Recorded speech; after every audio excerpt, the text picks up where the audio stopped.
샬롬 샬롬 샬롬 샬롬. 하나님 사랑합니다. 여러분 주 안에서 사랑합니다. 잠언 10장 말씀 봅니다. 1절에서 32절까지 의인의 법과 악인의 법은 어떻게 되어 있는지 함께 살펴보죠. 10장에서 31장까지는 1절에서 9절에서 가르친 원리를 삶의 현장에 적용한 적용편이기도 합니다. 의인과 악인의 삶과 그 결과를 다양한 표현으로 대비해서 훈계하시죠. 의인의 행위는 야훼를 경외하는 마음에서 맺힌 열매라는 점이 행위 자체를 강조하는 일반 윤리와는 다릅니다. 실천 자체를 강조하기보다는 의인과 악인 중 누구와 닮았는지 자기를 성찰하도록 해야 되죠. 악인과 가까운 모습이라면 야훼를 경외한다고 느낄지라도 스스로 속고 있는 것이죠. 적용편도 원론편처럼 잠언 기자를 밝히면서 시작을 합니다. 솔로몬의 잠언이라 지혜로운 아들은 아비를 기쁘게 하거니와 미련한 아들은 어미의 근심이라 이렇게 1절에 증거하고 있어요. 1절 보면 야훼께서 의인의 영혼은 줄이지 않게 하시나 악인의 소욕은 물리치신다. 또한 3절에는 이렇게 말합니다. 2절에 불의의 재물은 무익하여도 공의는 죽음에서 건지느니라. 지혜로운 아들은 아비를 기쁘게 하거니와 미련한 아들은 어미의 근심이니라. 이렇게 말씀하죠. 아버지가 포도원에 가서 일하라 이렇게 얘기하죠. 마지는 가겠다고 대답을 해요. 주님이 가르친 중에 두 아들 비유 있죠. 마태복음 21장 28절에서 31절 말씀해 보면 아버지가 포도원에 가서 일하라. 마지는 그렇게 하겠다 대답을 하고 가지 않고 둘째는 싫다고 하고는 갑니다. 누가 아버지 뜻대로 행한 아들인가요? 작은 아들이겠죠. 둘째가 아비를 기쁘게 하고 마지는 근심했어요. 대답해놓고 꿀떡같이 해놓고 안 간 거죠. 지혜로운 자와 미련한 자는 그 판단하는 주체는 누구세요? 주님이십니다. 주님은 말씀을 듣고 행하는 자를 지혜롭다 하시고 듣고 행치하는 자를 어리석다. 마태복음 7장 24절에서 17절이죠. 말씀 지혜는 이렇게 가르칩니다. 불의의 재물은 무익하여도 의리는 죽음에서 건지느니라 이렇게 말합니다. 세속지혜는 반대를 가르치죠. 재물은 부정하게 모았어도 유용하니 의라는 것은 아무짝에도 쓸모가 없습니다. 여기서 의인의 영혼은 줄이지 않게 하시나 악인의 소욕은 물리치신다고 오늘 본문에도 3절에 말씀하죠. 의인의 영혼은 줄이지 않게 하시나 악인의 소욕은 물리치시느니라. 세속은 영혼의 굶주림에 무관심합니다. 제 욕망을 이루기 위해서 하나님조차 적절히 이용하려고 하죠. 손을 게으르게 놀리는 자는 가난하게 손이 부지런한 자는 부하게 되느니라. 여름에 거두는 자는 지혜로운 아들이나 추수 때 자는 자는 부끄러움을 끼치는 아들이다. 오늘 4, 5절에 이렇게 말씀하고 있습니다. 의인을 기념할 때는 칭찬하거니와 악인의 이름은 썩게 된다. 또 이렇게 말씀하죠. 불경건한 자일수록 정직하게 흘리는 땀의 가치를 외면합니다. 마음의 그 생각부터 의인의 가치관과 상반됩니다. 그래서 하나님 지혜와 세속 지혜를 늘 다 따를 수는 없다. 지혜로운 아들이나 추수 때 자는 자는 부끄러움의 아들이라고 그러죠. 여름에 거두는 자는 지혜로운 아들입니다. 의인의 삶과 악인의 삶도 결말이 다르죠. 의인의 머리에는 복이 임하거늘 악인의 입은 독을 머금느니라. 의인을 기념할 때는 칭찬하거니와 악인의 이름은 썩는다. 6, 7절에 증거하죠. 의인의 머리에는 복이 임하나 악인의 입은 독을 머금느니라. 의인을 기념할 때 칭찬하거니와 악인의 이름은 썩게 되느니라. 7절입니다. 마음이 지혜로운 자는 계명을 받거니와 입이 멸하는 자는 입이 미련한 자는 멸망하니라. 이렇게 말씀하고 있어요. 성경이 계시한 언약과 언약 저주를 우리는 믿고 삽니다. 온갖 좋은 은사나 온전한 선물을 천국에서 주신다는 것을 우리가 늘 알고 가야 되겠다. 야고보서 1장 17절에 증거되어 있죠. 의인의 삶과 악인의 결말 또한 달라요. 의인의 머리에는 복이 임하거니와 악인의 입은 독을 머뭅니다. 예, 의인을 기념할 때는 칭찬하거니와 악인의 이름은 썩는다 이렇게 증거하고 있습니다. 하지만 악인은 말씀이 명한 바를 잘 받지도 행하지도 않아요. 독한 제 마음과 미련한 제 입을 놀려 복과 칭찬과 명예를 추구합니다. 예, 쉽게 의존한 삶보다 멋져 보이긴 하겠죠. 그러나 악인의 길에 평안함이 없었던 사실과 그릇된 행실이 삶을 결산할 때 다 드러난다는 것. 네, 8절이죠. 마음이 지혜로운 자는 명령을 받거니와 입이 미련한 자는 패망하니라. 바른 길로 행하는 자는 걸음이 평안하려니와 굽은 길로 행하는 자는 드러나느니라. 8, 9절입니다. 마음의 생각은 밖으로 묻어나요. 눈짓하는 자는 근심을 끼치고 입이 미련한 자는 패망하죠. 의인의 입은 생명의 샘이라도 악인의 입은 독을 머금는다 말합니다. 10장은 입과 입술이라는 단어를 12번이나 사용합니다. 언어생활 중심의 교훈이죠. 악인의 입과 악인의 입은 의인의 입과 악인의 입은 생명샘과 독주머니만큼 차이가 있다. 미움은 다툼을 일으켜도 사랑은 모든 허물을 가리운다라고 말씀하죠. 베드로전서 4장 8절입니다.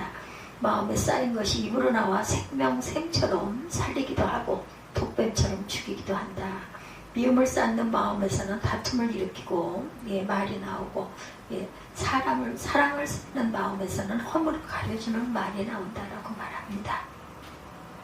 명철한 자의 입술에는 지혜가 있어도 지혜 없는 자의 등을 위하는 모와 채찍이 준비되어 있다고 13절에 아주 무서운 말씀이죠. 미움은 다툼을 일으켜도 사랑은 모든 허물을 가리죠. 의인의 입은 생명의 샘이라도 악인의 입은 독을 머금는다. 눈짓하는 자는 근심을 끼치고 입이 미련한 자는 멸망한다. 바른 길로 행하는 자는 걸음이 평안하려니와 굽은 길로 행하는 자는 드러나리라. 명철한 자의 입술에는 지혜가 있어도 지혜 없는 자의 등을 위하여는 채찍이 준비되어 있다고 합니다. 지혜로운 자는 지식을 간직하거니와 미련한 자의 입은 멸망에 가까우니라. 부자의 재물은 그의 견고한 성이요 가난한 자의 공핍은 그의 멸망이니라.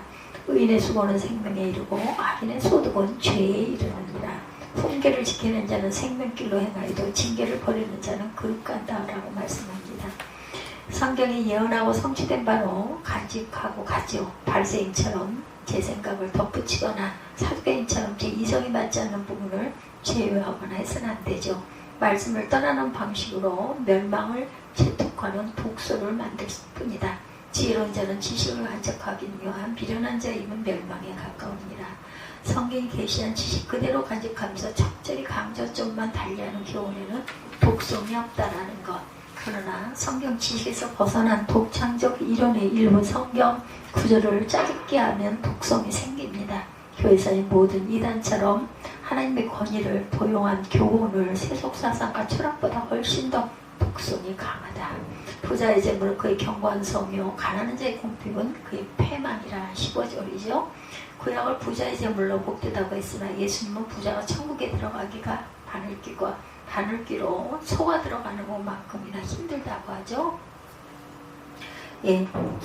이렇게 하나님의 나라를 세우는 언약적 구속사 관점에서 보면 우리가 마태복음 19장 23, 4절을 보면 예수께서 제자들에게 이르시되 내가 진실로 너에게 이르노니 부자는 천국에 들어가기가 어려우니라. 다시 너에게 말하노니 낙타가 바늘귀로 들어가는 길이 부자가 하나님의 나라에 들어가는 것보다 쉽다라고 말씀해요. 낙타가 어떻게 바늘귀에 들어가겠어요? 이만큼 불가능하다는 거죠. 구약에 보건 하나님 나라의 그 모형인 다윗 왕국에서 하나님 백성이 누리는 복이죠. 구속받은 언약 백성이 언약의 땅에서 누리는 모든 복을 말합니다. 이렇게 원형의 하나님 나라 백성 누릴 영원한 복을 예표합니다. 원형의 복은 언약 백성이 이 땅에 사는 동안 주로 신령한 차원에서 성취가 됩니다. 사도들은 부자도 아니고 평안한 장수도 아니지만 이 땅에 사는 동안 누구보다도 신령한 복을 누렸어요. 사도들이. 물리적 차원의 복까지 누리는 일은 주님 재림 모세 하늘과 새 땅에서 온전히 실현될 것입니다.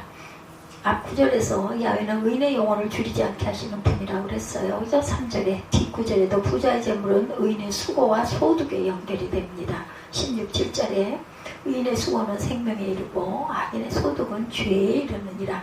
훈계를 지키는 자는 생명길로 행하여도 징계를 바라는 자는 그릇간다. 문맥상 부자의 재물은 영원히 풍족한 의인이 누리는 복을 뜻하고 있습니다. 영원히 풍족한 의인의 정당한 수급을 통한 소득이다. 이것과 무관한 부와 장수를 복이라고 착각하지 않아야 되겠다. 이런 착각에 빠지면 신앙의 재물을 추구하는 탐욕의 도구로 변화가 된다.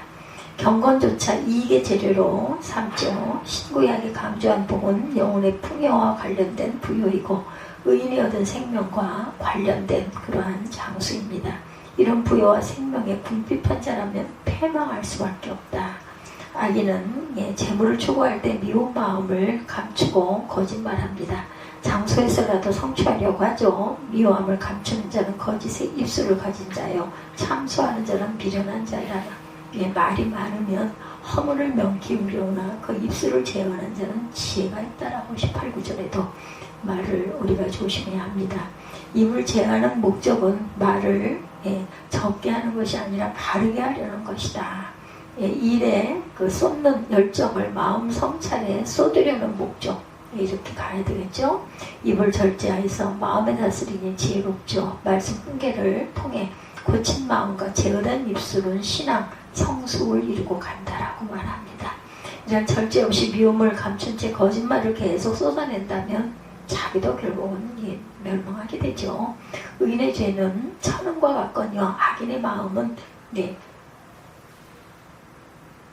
기치가 적으니라. 의인의 입술은 여러 사람을 교육하나 미련한 자는 지식이 없으므로 죽는다라고 20절 21절에 다시 한번 보죠. 의인의 혀는 수놈과 같거니와 악인의 마음은 죽는다, 이렇게 말씀하죠. 의인의 입술은 여러 사람을 교육하나 미련한 자는 지식이 없어 죽는다. 여기서 주시는 복은 사람을 부하게 하고 근심을 겸하여 주지 아니하신다라고 말합니다. 미련한 자는 행악으로 낙을 삼는 것까지 명철하는 자는 지혜로 낙을 삼는다. 명철한 자들은 지혜로 낙을 삼습니다. 입을 절제해서 마음을 다스리니 지혜롭죠. 말씀 훈계를 통해 고친 마음과 제어된 입술은 신앙 성숙을 이루고 간다. 반면에 이러한 절제 없이 미움을 갖춘 채 거짓말을 계속 쏟아낸다면 자기도 죽이죠. 의인의 그 혀는 천음과 같거니와 악인의 마음은 기치가 적으니라. 의인의 입술은 여러 사람을 교육하나 미련한 자는 지식이 없으므로 죽는다라고 말합니다. 입이 생명샘인 사람은 하나님께 복을 받습니다. 야훼께서 복을 주심으로 사람으로 부하게 하시고 근심을 겸하여 주지 아니하시느니라. 재물을 주시는 주체도 또한 여호와이십니다. 하나님이 주신 재물은 근심에 따르지 않는다고 말합니다. 특징이 있어요. 영혼이 줄인 상태로 욕심껏 획득할수록 근심도 증가하고, 악인의 재물과 다르죠. 입에 독을 품는 악인은 독한 말을 뱉게 됩니다. 다른 사람을 짓밟고 해치는 것을 낙으로 삼아요. 그 독이 자기도 죽이는 줄 모르죠. 미련한 자는 행악으로 낙을 삼는 것까지 명철한 자는 지혜로 낙을 삼는다. 미련한 악인과 달리 하나님의 말씀으로 분별력을 잃은 명철한 자는 지혜를 최상의 낙으로 삼고 갑니다. 빌립보서 3장 8절이죠. 악인의 영혼은 줄인 상태예요. 그의 마음 깊은 곳에 두려움의 독사처럼 따리를 틀고 있어요. 악행에 대한 보응을 두려워하나 죄의 달콤한 욕을 뿌리치지 못해 욕망에 끌려다니죠. 그 결과 의인의 소원을 이룰 때 악인은 재앙을 거두게 된다는 거죠. 24절이죠. 악인에게는 그의 두려워하는 것이 임하거니와 의인은 그 원하는 것이 이루어지느니라. 회리바람이 지나가면 악인은 없어져도 의인은 영원한 기초를 삼는다라고 말합니다. 세속사의 큰 악인은 위인전에 기록되고 의인은 흔적 없이 사라져버리죠. 구속사는 반대입니다. 의인만 생명책에 기록되어 영원한 풍요로움을 누리게 된다. 계시록 20장 15절에 누구든지 생명책에 기록되지 못한 자는 본물에 던져지더라. 21장 27절도 게으른 자는 그 부리는 사람에게 마치 이에 초 같고 눈의 연기 같으니라. 악인은 두려움 속에서도 악을 행하기에 부지런해집니다. 26절에 그러나 하나님 보시기에는 명한 일은 하지 않고 사고만 치고 성가심으로 게으른 그러한 뿐입니다. 그러니 주인이 짓는 것 그 위에 머무를 수밖에 없다라는 거죠. 요한복음 3장 36절에 아들을 믿는 자에게는 영생이 있고 아들에게 순종하지 아니하는 자는 영생을 보지 못하고 도리어 하나님의 진노가 그 위에 머문다라고 말씀하세요. 성경이 선언한 모두 하나님께서 언약 공동체에 약속하신 분들입니다. 여기서 통치하시는 신정왕국 밖에서는 아무리 통치할지라도 진정한 복일 수가 없다. 영원의 주인 자의 부와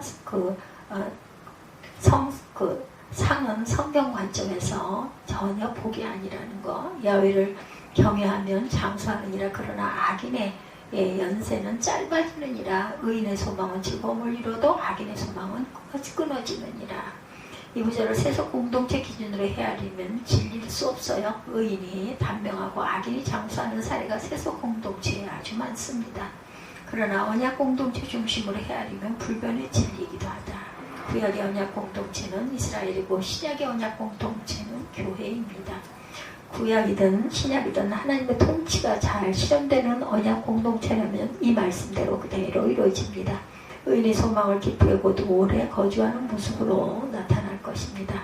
악인은 그 공동체 내에서 희망하던 바를 이루지 못할 테니 결국 이탈하거나 치리를 당하겠죠. 생명길로 이끄는 하나님 말씀 자체가 언약 백성에게는 아주 큰 복입니다. 야훼의 도가 정직한 자에게는 산성이요 행악하는 자에게는 멸망이니라. 의인은 영영이 이동되지 아니하여도 악인은 땅에 거하지 못하게 되느니라. 29절 30절입니다. 야훼를 경외하는 자에게는 말씀은 경관 보호사로 평안을 주는 역할을 하죠. 그러나 같은 말씀의 행악자에게는 멸망을 견인한다.